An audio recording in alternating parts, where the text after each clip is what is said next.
I know I'm late. What's goody? If you are here, I know your higher self brought you. I am so grateful to be here to support you through your awakening. My name is Ngami Snow, but the streets call me Snow. You are at the second installation of my rebirth series. The process of rebirth involves evolving into the version of yourself with the life you prefer. Aligning with your desired timeline is the most important step in manifesting the life you desire. You decide everything you are, darling. I'm not here to tell you what to choose, but I am here to tell you you have a choice. So let's get started. So last week we talked about self-connection. If you want more details on what that process looks like, of course, you're gonna have to go watch that video. It's in the description. Today, we're gonna talk about the second step of rebirth, which is creation. Creation is about defining your own fulfillment. Consider this step like receiving the ultrasounds for your rebirth. So, to begin the creation process, we're gonna start with the same meditation that I talked about in my first video, again, in the description. Take your 5 deep breaths, exit your internal monologue and enter stillness and mental silence. Then I want you to visualize the most powerful, most abundant, most happy version of yourself. How are they speaking? What are they wearing? What's associated with them? What does she like? Why does she like the things she likes? Be sure everything that you attribute with this person meets your standards and your standards only. This is why the meditation that we learned about in the last video is so important, because you have to learn how to operate outside of your programming to reprogram. Yes. Once you see her, him, them, whatever, open a document and start to write these attributes down. Write about how they think, write about their habits. This person that you are writing down, you have always been this person. So you're not creating this person, you're remembering them. Deciding what you want is easy. Realizing why you want it is the battle that nobody really talks about.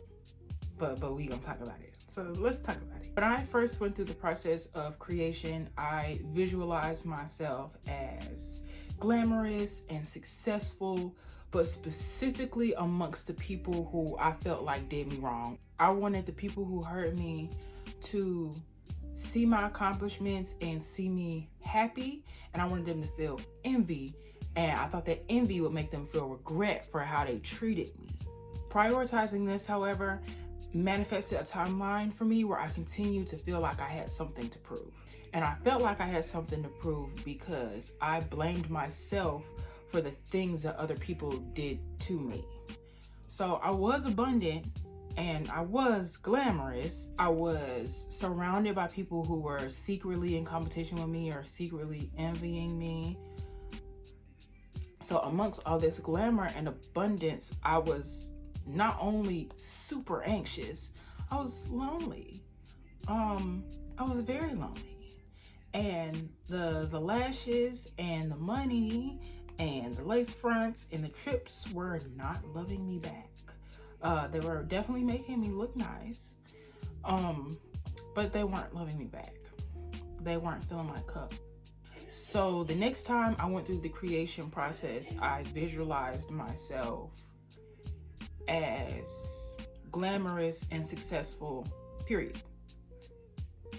I manifested a timeline where I attracted new people and opportunities offering true acceptance, love, peace, and safety. The exact love, peace, acceptance, and safety that I was deprived of in my childhood. No one is more glamorous than a healed woman. Trust me. Trust me.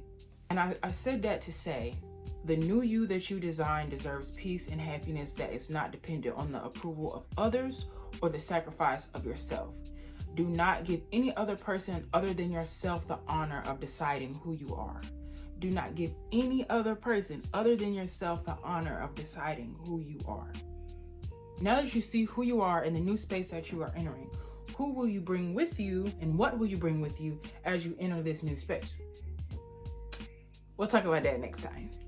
In the meantime, though, this layout that you have, and I added pictures to mine. You can see mine's in the background right here. I'm not gonna show y'all up close because it's not y'all business. But once you have your document or what have you, with all the attributes, the daily routines, the lifestyle, and the environment of the person who lives the life that you want to live, the person that you have every capability of being the person that you already are, the person that you've always been, you're gonna take that document and you're gonna read it every single morning.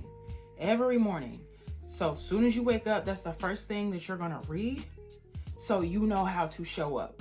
Reading this document every morning reminds you what the healed, abundant version of yourself looks like and thinks like, so you can show up as them every day. It's okay to return to your document several times a day. With time, you'll operate as this person without thinking about it. So anytime I feel self-doubt, or anytime I feel fear, or anytime I feel inadequacy, I can go to that document and remind myself who I am and ask myself, how would the healed, abundant version of myself handle this situation? And in that situation, she is fearless. In that situation, she is confident in herself and in her abilities.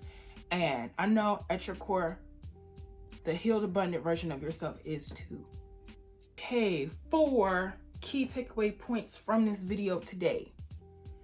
Number 1, nothing is unrealistic because reality is created. 2, inspirations are reflections. What inspires you lives within you. 3, spirit is undefeated. And 4, you don't have to buy love. You don't have to buy solidarity. It is your right. Thank you for choosing yourself today. This is a 4-part series. You can catch the next installation of this series next Thursday at 8 p.m. Eastern Standard Time. And if not, the week after, I promise. If this video gave you a new perspective, give me some perspective by liking and subscribing so I know that it helps and you want to see more. I know more than anyone that self-work is work. So if you need to vent or if you need some guidance, you can hit me up. All my socials will be in the description. Meet me here next week, my love. I have so much to tell you.